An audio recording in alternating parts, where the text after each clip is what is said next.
Hey everyone. So for today's class, I thought we'd talk a little bit about some of the basics regarding working with cameras and lights in Unity, and specifically in Unity 3D. So we won't be doing any of the more advanced things like using Cinemachine to control our camera or working with some of the more advanced aspects of lighting in Unity. We'll get to those things as the semester continues, but what I'd like to do is just make sure that we focus on creating a nice solid base and give you some things to work with as you're developing your first gray boxing prototype this week. So let's start by taking a look at the camera.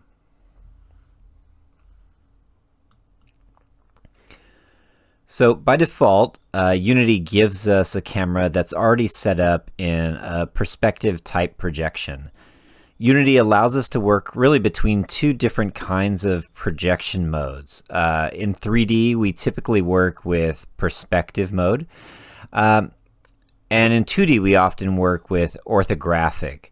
Now, we can use either in our 3D scenes depending on the kind of look that we're hoping to achieve and how we're looking to create something which controls the viewer's eye in this 3D space that we're creating. If we switch to an orthographic view in 3D, it looks like this. Right? So everything sort of becomes flattened out. This perspective is distorted. The degree of distortion depends on where we move the camera in space, and we'll take a look at that here in just a second as well. But back to perspective. We won't look at a lot of these settings. We'll look at just a few of them today. Again, the goal today is just to kind of start getting situated to feel like you have some ability to control what your player is seeing in your prototypes. The way that we're viewing things in our perspective projection is through this camera's Frustum. And the Frustum is going to dictate exactly what we can see ahead of our camera. And it looks like this kind of geometric comb or pyramid that's coming out of our camera game object. You can see that it expands as it gets further away from the camera, and it is limited. So it is limited in range. It doesn't go on infinitely. And so we do have some limits to what we're able to see through our perspective camera. This cone is referred to as the field of view. And by default, Unity sets that to 60. We can set this wider, and we can get a wider field of view. And when we do this, we're actually creating a good bit of distortion. Take a look at like the horizon line here and notice how it's curving. And when we pull it back, it looks like we're zooming in, but we're also creating distortion just in the opposite direction. If we wanted to get close to the view of what we see with our own eyes, we would enter in a value like 27. That would give us kind of a really comfortable sort of view through this camera. However, it's up to you to decide really like how you want to approach this. It depends on the kind of game you're creating, how much you want to be visible. If you've played a lot of first-person perspective games, things like shooters, games like Dishonored, the kind of distortion that's created to be able to allow the player to see as much of the world as they need to. You can start to see these things in the way that things in the player's hands or even the hands themselves are being rendered on the screen.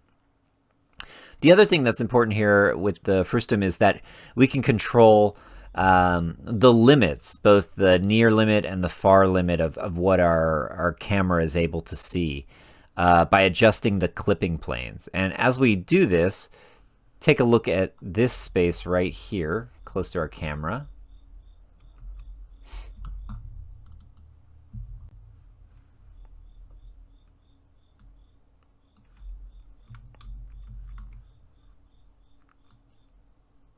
And you can see that as we push it away from our camera, it opens up, and the framing of our scene gets bigger and bigger as we move away from it. What it's doing, though, is it's making that anything that falls now between the camera and this point here will no longer be rendered to the screen. So if we start to move closer, let's see if I can get close enough to be able to see.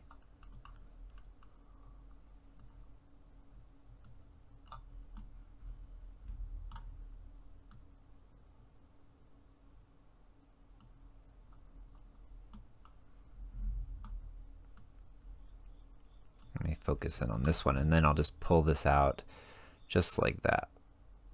There we go.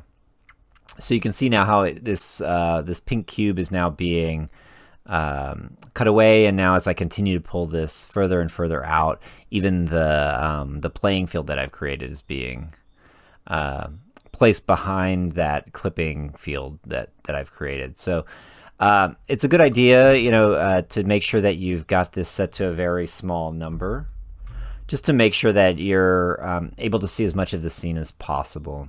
There are times when we need to use this kind of thing to be able to set up something like, for example, if we were creating a first-person shooter and we wanted to make sure that nothing was interfering or ever overlapping with the player's items in their hand, then we might set up a clipping plane to make sure that that's no longer being rendered.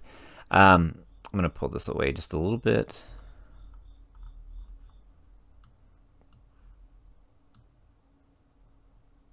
Great.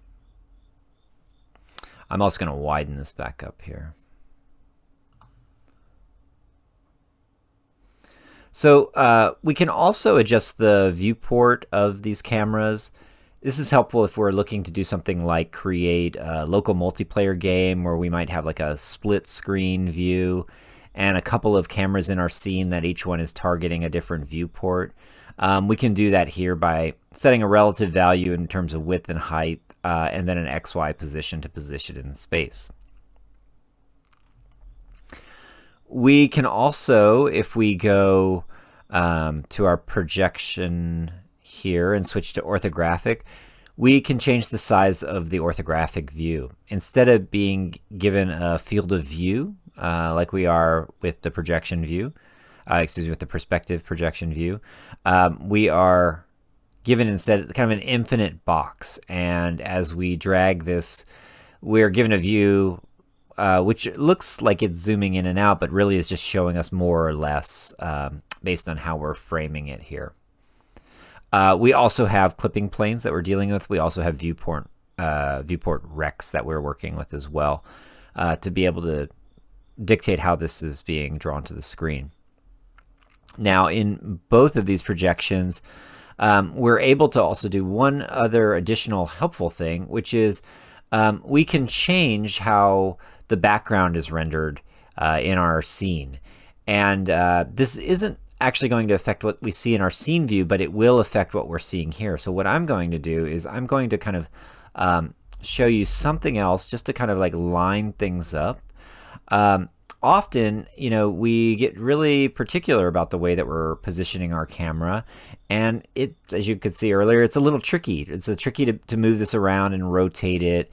Often like working directly with it because you're moving it here and your attention is often here or here to see exactly what you're looking at. The other thing we can do though is we can rely on our ability to frame this within our scene viewport here. And when we do this, we can go and make sure that our main camera is selected, go up to Game Object, and then choose to align it with View. And when we do that, you can see that it's now nice and framed here within that viewport that we've created. It's helpful. I use it so often, really, that what I tend to do is I use the keyboard shortcut. So again, main camera is selected, and I use Control-Shift-F, and that reframes it for me.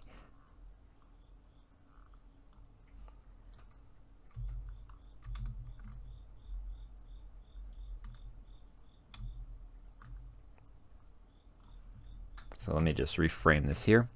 I just wanted to get this in the background because, again, as I was mentioning, often what we want to do is we want to be able to kind of clear this out or make some changes. It's possible for us to generate different skyboxes to put here so we don't have to use Unity's generated one. We would do that by going and creating a new material down below here and create. We'd choose a material, and then we would change the type to a skybox, a generative skybox, and then begin to fill in the details there, and then apply it through the lighting panel, which we'll look at soon. In this case, though, what I want to do is I just want to change this to a solid color.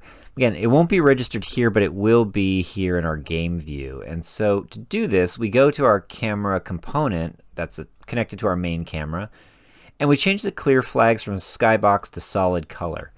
And when we do that, you can see it just replaces it here in this view for us. We get a nice solid color as a backdrop. So I'm going to maybe make this a little bit brighter. That's nice.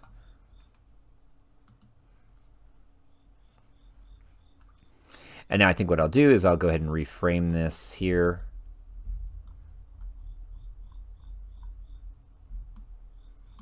Just to get a better view of things now that I know I don't have to worry about how this is being drawn on the screen here. And once again, I can go to Game Object. Once my main camera is selected, choose to align with View, and we get the matching view here. Nice and handy.